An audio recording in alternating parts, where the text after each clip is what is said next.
Big hello from the coach. It's been a big morning here at Exam Coach HQ. Hence, haven't even taken the dogs out, haven't done a workout. It's been bloody mental. Just spent most of the morning packaging up the care packages that everybody sent in for overnight. Great work, more to come, let me know. This is key, even when you're working with the coach. I'm trying to be as efficient and effective as I can, but it takes time, you know, the snaps and everything. There's a lot of them.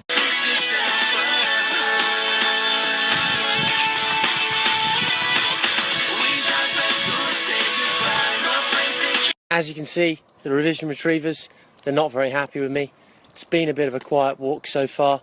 I mean, Harley's not happy I've cocked around with his routine. Logan's just been chowing down and comfort eating brain fuel pretty much the whole walk and not speaking to me. So, yeah, the relationship's at a rocky stage. Make sure I get back on that exam coach routine, stick to the exam coach way, hit the road to A-Town and bosh it.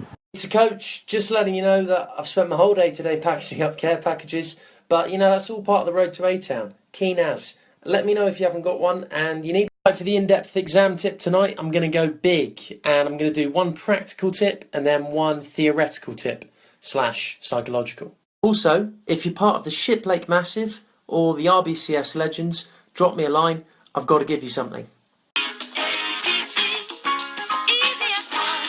Huddle up for a bit of A-Town chat coming right up. Number 1, a practical tip.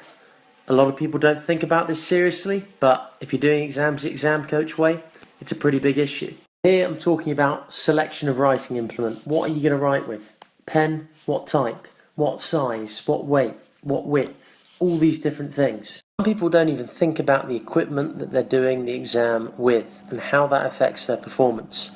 Think for a moment of other performance sports. For example, you'd never catch CR7 donning a set of Umbros. He'd always be donning, you know, Night Vapes, newest version, brand new, lightweight, Bosch. I'm going to take you through the exam coach way to select what kind of writing implement you're going to write with in your exams. There's 3 key factors you need to consider.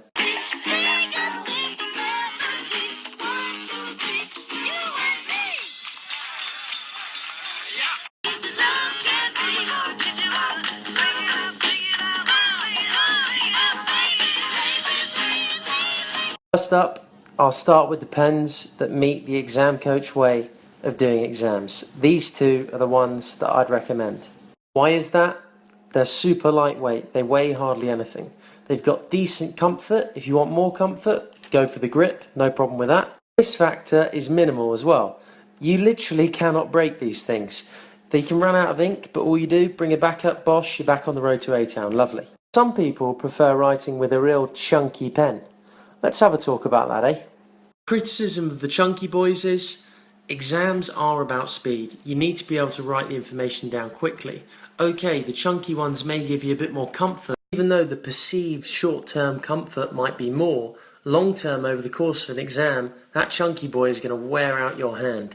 It's going to get sore, you're going to be... And with the exam coach recommendation, you're going to have a bit more wear and tear around the finger area here, but in terms of muscle strain, it's going to be light. No cramps. See, the wear and tear on the fingers can be offset with a little grip like this, and it's not actually that bad compared to not being able to actually move your hand and write.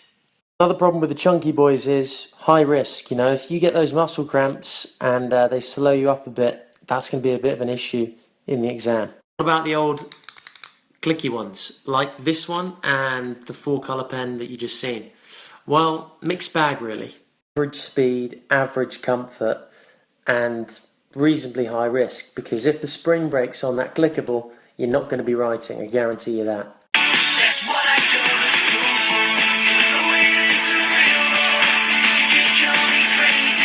If you own a pen that accommodates this thing right here, do not use it in an exam. I'll quickly run you through the fountain pens. I don't even own one because they're just not the exam coach way at all. Crap speed, comfort, fair, can actually be pretty cracking on some fountains, but you're not there to be comfortable. You're there to hit A-Town, and for that, you need speed and a bit of comfort. This factor, absolutely huge. If one of these goes off in an exam, you're screwed. You've hit D-Town, you might as well walk out, screw the exam coach way, see you later. Summarise, like most things the Exam Coach way, it's about keeping things simple and looking at what the best performers are using to get the results.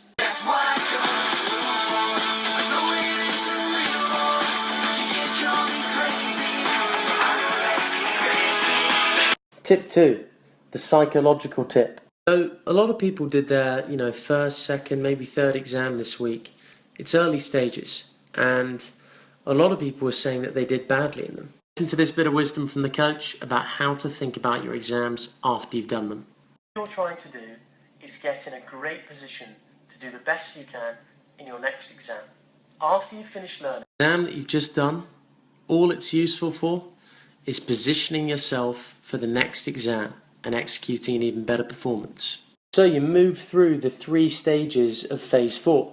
You don't believe the hype, then you do your post-exam analysis, and then you crack on and move on. Think of horse racing for a minute. Think of races like the Grand National where there's jumping and a lot of horses involved. That race is all about positioning.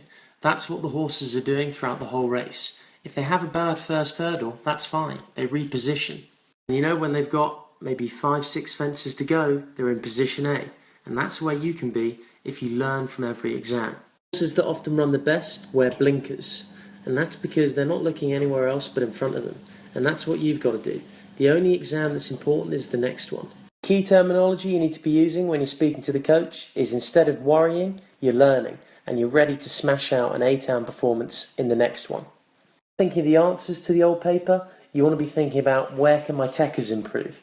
Where can I revise a bit more to fill the gaps in my knowledge? Here you go, 2 cheeky exam tips straight up. Let me know if you liked it, and let me know if you have any topics you want me to speak about.